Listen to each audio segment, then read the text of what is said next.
Welcome to Relax and Chat. I'm your host, Rod Gilley. I'm very happy to bring to you today Sam, the expert book smuggler. This is part 2.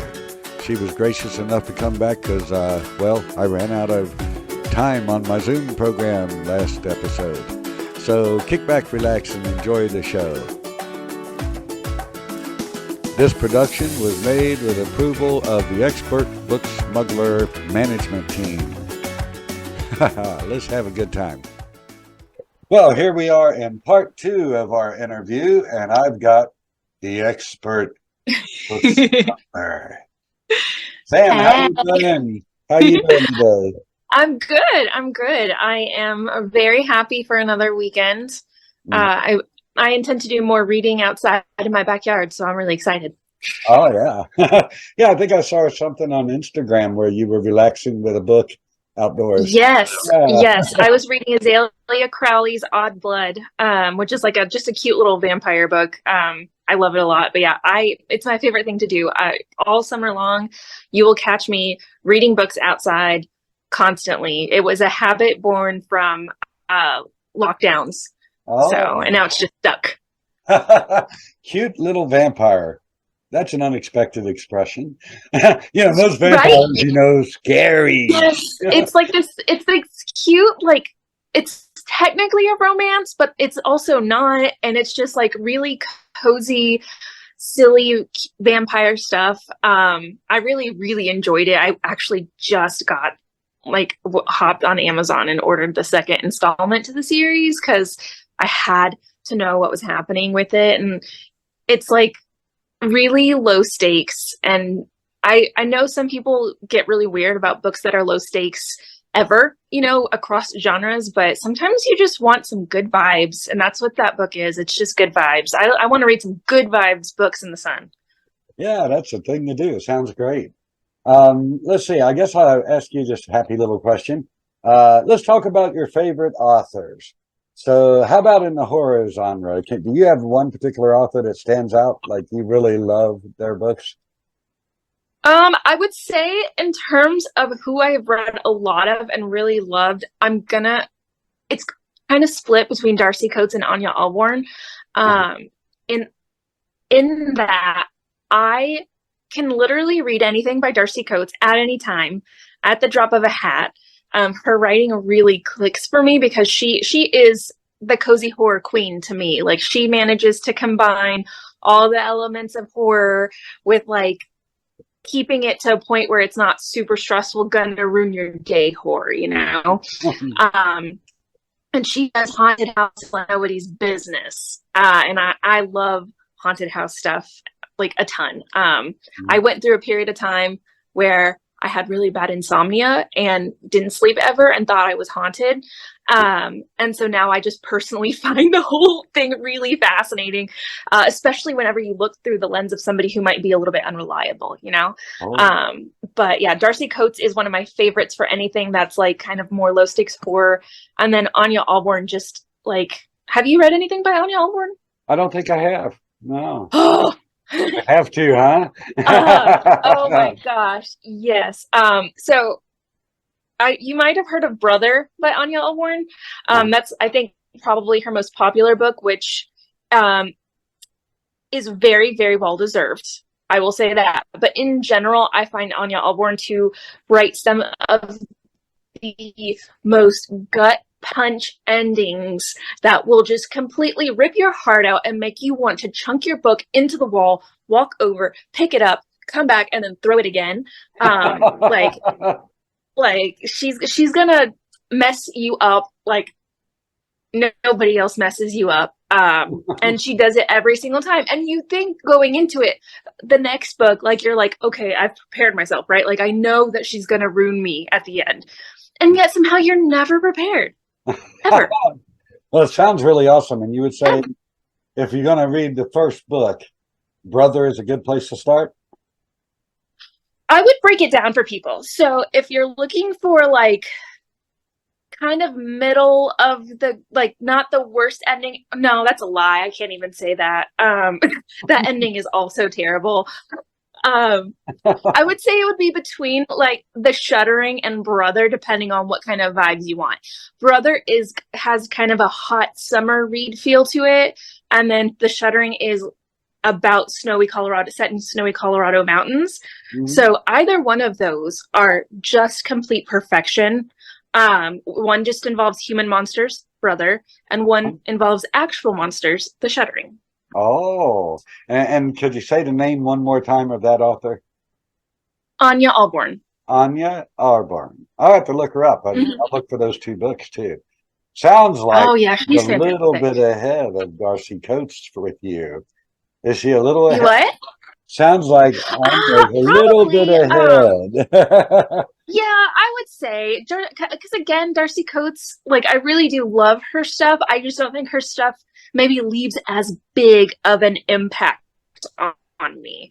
You Oh. know, like Anya Alborn, like I still sometimes just think about the ending of The Shuddering, and I'm like, uh and whereas Darcy Coates is more comfort read for me. There is this wonderful way that she writes books that's so comfortable, but when you're talking about books, I tend to get more fired up Mm. about Anya Alborn. Though I will say, Darcy Coates has a book coming out in July. I think it's like July 11th, called Dead of Winter, and it is like Darcy Coates meets Anya Alborn, which for me is like heaven. It sounds like it'd be cool. I'll Uh, look for that too. it's her most brutal book. I think so far of what I've read of hers, I've read a lot, the most brutal book she's ever written. Like she pulls no punches. Like it is again snowy, Rocky Mountain setting. It's a who done it kind of a thing. Closed, isolated settings. People getting picked off one by one. Ooh. So good. It was really good. Yeah, it was really. I listened to, I think it's MC Hall did the narrative on the audiobook for Pet Cemetery. Mm-hmm. My wife and I listened to that together, and oh gosh, I mean, we were walking through the woods. We wasn't even in our bedroom anymore. I mean, it was awesome. You It know, was a fantastic experience. I did the audiobook too, the Michael C. Hall one, and oh my gosh, he uh-huh. he really nailed it. Like hard, like that was one of the first audiobooks I listened to, and that was my first Stephen King book. Oh. And you know, because which is so shocking to me that I waited until I was an adult to read Stephen King. And I'm not like a Stephen King fan girl. I'm gonna admit I'm either, oh wow, this is like amazing, or I'm like, ooh, I hate it. Yeah. You know, I'm one of those, but like I hated The Stand. I really I hated that. I hated it so much. But like Pet Cemetery, especially that audiobook gave me the creepy crawlies, and Uh-huh. it was just there. And you know, finding the right narrator for a book is so important because, you know, Michael C. Hall really brought that to life, Oh, like yeah. so well. And there's other like Robin Miles is one of my favorite narrators ever. I don't know if you listen to anything that she's narrated, I don't. but she did The Good House by Tananarive Due. Hmm. Really?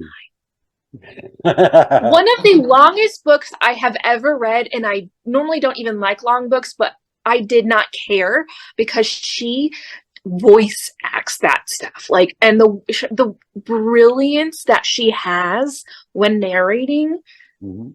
can make even a bad book good. Wow. Just absolute, like wow, she's amazing. She also did We Spread by Ian Reid, which is like the kind of a fungal horror situation. It's not a super long book. I really recommend the audiobook if you can. I know some people complained about it being like slow, but that was the freaking point of it all. Amazing. Absolutely. She managed to get this little old lady's voice perfect. And she's brilliant. Yeah, so never discount a good narrator. Her and Stephanie Racine are my favorites. Like Stephanie Racine narrates like so many different thriller books, and she who is it? Feeney. Alice Feeney. She does Alice Feeney books. Oh. Also a big experience. Top. Okay, well, we were speaking about MC Hall's narration of Pet Cemetery. That's going to lead me right to my next question Because for me, it's Judd, the old man across the street. God, I love that character in that book. That's like one of my favorite, all-time favorite characters. So, of course, I'm going to ask you, who's one of your all-time favorite characters? Oh, that's a big one. So I always almost automatically, and he's not even a main character. It's really funny. I don't know why. I have this really strange attachment to Basil in Grady Hendrix' book Horror Store. Mm-hmm. And I don't know why. He was not the main character, but he was just so, like, my boyfriend used to work at Whole Foods, and he felt like a character, like a guy that would work at Whole Foods. Like, I could envision him so perfectly as this retail guy just trying to, like, do his best, and he's not necessarily always thinking but in the best interests of the employees and more so the store, but then he has this kind of arc. I don't know why. He's not even, but I love him so much. My weirdest book attachment, but other than that, so when I was younger, Mm-hmm. I read like every single Tamora Pierce book I could ever read ever, right? And my favorite was Alana. She just was so cool, and she always flickered between being feminine and like also being a freaking knight and like kicking ass and, you know, fighting monsters and just being so cool. But like she also had these experiences of wanting to be and like choosing to be feminine, which I think is sometimes sorely lacking in our female fantasy characters, because instead they try so hard to make them, you know, that strong woman that they forget like that doesn't have to be their only default, and that it's not in fact bad to be feminine. And I really appreciate how Alana as a character really makes that a thing. And to me as a little girl, it was so impactful. And I still own Tamora Pierce books. I still read them usually once a year. She was just so impactful to me as a child, and Alana as a character was really, really impactful to me as a child. Oh, when I watch this video, I'm going to take a whole bunch of notes and hit Amazon. Who is photobombing your video? Oh, that's Clooney. He's attached at the hip to me. He's in true healer fashion. He picked a person. The person is me, and he cares about nobody else but me. Now I know the expert book smuggler has a couple of cohorts. Where's Biscuit and the librarian? Yes. Librarian, come here. She's right here staring at me. Are you gonna become peace? This is the librarian. Yeah. She doesn't like being held as much, but she's being pretty good about it now. You good girl. I don't even know where my other cat is. He's probably hiding. Biscuit is like the worst because he will straight up just like stop. You wonder if he's even existing throughout the day because you'd never see him, and then all of a sudden he pops up at like 6 p.m. and he's like, "Hey, pay attention right now." He'll ignore you all day. Won't come out if you call his name. Won't come out if you do a treat bag. And then the split second you're like, it's 6 o'clock. He's just suddenly like, "Hi, I love you. Are you gonna love me back? Why aren't you holding me?" So he's my youngest. He's my baby. He's turning 6 in November. It's so cool to have a pet that's truly a member of the family. Yeah. Oh yeah. I love my kids. Yeah. If you wander onto my website sometime, I've got a little list of stories there that I just put up for anybody to read, you know. Mm-hmm. And I've also got a couple poems. I wrote a poem about our little dog. When I met my wife, she had this little cockapoo. It's all black, super duper adorable. And the little dog's name is Boo. And, you know, you're probably way too young to know the song, but there's a song, Me and You and a Dog Named Boo. And Boo is just so perfect. And if you get a chance, read the little poem I wrote about her. And that describes her. But yeah, she's a little black cockapoo, and she's 15 years old. Oh. We're doing all we can to keep all that love in our home for as long as possible. Yeah, he's 13, so I completely understand. Yeah. And you do, it's not a pet, it's part of your family, you know? Oh yeah, I like I already am like bracing myself just because I've, I monitor him every day. I'm like, okay, are your hips doing okay? How do your cataracts look? Like, are you eating appropriately? You're becoming incontinent? I got to keep an eye on taking you out extra. But it's like he's like, I will absolutely just be crushed when the day comes that, like I worked in animal welfare for 4 years, and I have, been there countless times for dogs at the end of their life, dogs that I got super attached to, be it because they got old or they got sick and they needed to go to sleep, or because they had behavior issues, and they had to go to sleep. And you would think that would have me prepared, but I have a feeling it's not. Yeah, little Boo is whole black. I mean, she's black all the way from the tip of her nose all the way. She's all black. So when we both wake up in the middle of the night and head for the kitchen, it can be tricky because I can't see her at all. It's like with Biscuit, because he's a tuxie, and sometimes when he's curled up in a shadow, you think they're a shadow or something. Like if they're curled up in certain spots, that's what they look like. It's just little shadows, and then you're like, oh. I absolutely hate it, but I can't help it. I use the free version of Zoom. And we're running kind of low on time again. Boy, I could talk to you forever. I could just sit and chat with you for the next 24 hours. I mean, it would be so easy. And hopefully I'll be able to get you to come back on the show another time, when your schedule allows for it. But since we have, I don't know, 6-7 minutes if we're lucky, how about you just, share anything you like with the audience? You can talk about anything you want, And look, the librarian is back in the background. Hi, honey. You saying hi? She's like, oh, this is boring. Bye. That's the producer of your show, isn't it? She is. It's really funny because she has taken on a lot. Like, I started referring to her as the librarian when I started my Instagram account. And it's so entertaining to me how people are really invested in her. Out of all my pets, and it's funny because she's the one pet that's not mine.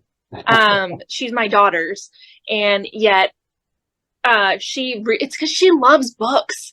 Like, she loves them so much. I think she likes the smell, or whatever it is. I don't know. She's super, like, whenever I open new books, she's like, what you got? Like but yeah, not much new going on here for me. I'm still making final edits to the book tracker I'm about to release, mostly because I do it in Google Sheets, and I am unfortunately dealing with the fact that, like, I don't have internet, and I got to make time to go places and do things and all of that stuff. And and then I'm working on, I actually had my Small Pub Indie series ready to go out on Wednesday, but I am actually going to be doing some more research and redoing it because I think I want to change the format. And so I'm going to be doing more in-depth stuff, and hopefully soon being able to reach out to authors and like get like little snippets and things for it. I really have big visions for this. And, there's been a lot of trauma. I know, I don't think you're on TikTok. Recently about an author named Sarah Stusek, who called her a ARC reader of hers a bitch because she gave her a 4-star review. And it opened up this discussion where people kind of have been talking about how they're nervous or scared to read indie authors because so many of them are, doing things like that. They're constantly doing things like that. That's why you saw how I posted. I was like, I'm going to preemptively, because a lot of them are, wilding out. But I also really want to show people that, just like, you should never paint the whole group under this with the same brush. For every author that is going to go out and be ridiculous, Avery, my child, it's almost universal. And I firmly believe in this right from the first day. The very first paragraph I wrote that qualified me as a writer. Of course, I wrote stuff in the past, but the thing that qualified me when I started writing that book, immediately, it's an instant thing for me. And I found it is a universal thought among writers. Have some dignity, have some self-respect. And certainly respect reviewers. They're providing a valuable service. As a reader, you and some of the other reviewers I watch, have guided me to some fantastic books that I would have Yeah. walked right past. I would have not even noticed that book in the bookstore. But thanks to your review, I picked it up and loved it, and a lot of people rely on your reviews. You've got to be able to be honest and not be intimidated by Hmm. the silly writer. And we're talking about a 4-star review. Yes. There's nothing Literally. wrong with a Yes. 4-star review. There's millions of books Yeah. out there, If a booktuber takes the time to review your book, that's already an honor, and Yeah, and it's one of those things too where it's like, and even because I have seen so many people who think books that I love are trash, right? Mm, And that's what I think authors have to keep in mind, is that the art is so subjective. yeah. Like, everybody has different experiences that accumulate in what their reading experience of your book is going to be. And so while some may not, just like, there's even books that I've DNF'd strictly because it doesn't click in my brain. Like, I'm like, oh, there's nothing wrong with this. It's just, this is not, like, when I was talking about Mariana Enriquez's We Share the Night, I was like, that wasn't clicking with me. It was nothing wrong with the book. Mhm. It just didn't click. And Yeah. that's nothing negative about the author. And then there are books where it's just like, maybe somebody would really get something out of this, but my experiences maybe, or how my brain perceives things, just didn't work. Yeah. And it's not a slight against your book is not a slight against you. Like, somebody not enjoying your book doesn't mean anything bad about you. Their experience is how it results in how they enjoy the book, if that makes sense. Yeah. Yeah, it makes sense. But yeah. Just be you. Do your thing. You're a writer, write. And so many authors talk about how they just let it into the world. They're like, once I'm done, I just let it go. I don't check. And I think that helps a lot of them maintain peace of mind. Because, sure, it's going to be hard as hell to put everything you got into a book. And, maybe not. I'm sure it hurts, but you have a responsibility to your readers to not interfere with review spaces. Because at the end of the day, people are spending their hard-earned money on your book, and they should be able to go into it getting information that indicating whether or not that's going to be a book for them or not, and like, I had somebody comment, one of the authors commented on my most recent video, kind of just like arguing counterpoints of like, hey, everything you hated about this book like was resolved after. And I had to go block the author on everything, because that instantly makes me feel like I have to start censoring myself about what I'm talking about. And I don't want to not be honest about stuff. Yeah, don't censor yourself, and always be honest. That's what makes you so great, and if you want to see a pretty girl on the internet, that's easy. But if you want to find a smart, intelligent, honest person giving you a good book review, that's rare, and you do it great. So don't censor yourself. I appreciate that. And from day one, I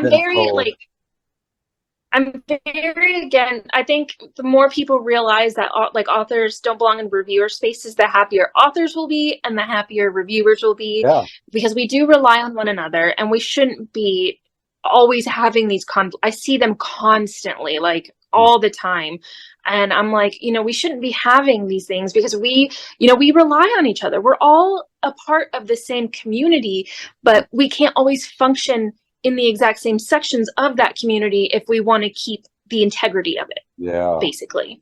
Well, I'm going to try to say very quickly, because we're running out of time quick, that from day one, I've been told it's universally considered to be very bad form for a writer to respond to a review. Let the reviewer do their job. The writer should do their job. That's all there is to it. So you keep doing the great work that you do, because you do very excellent reviews. And I'm going to continue watching your show. I love it. All right. Thank you. I'll say bye-bye now, because we are going to get cut off. But, you can say bye-bye to the audience, and hopefully this video will end well. And it'll end a lot better. It'll end a lot better with you than with me. So I'm going to hush. And all right. But yeah, thank you guys so much for watching, and thank you to Rod for having me on. It's been a lot of fun chatting with you. The Expert Book Smuggler is a YouTube channel that gives good book reviews. Check it out. And thank you for watching Relaxing Chat. I hope you have a wonderful day.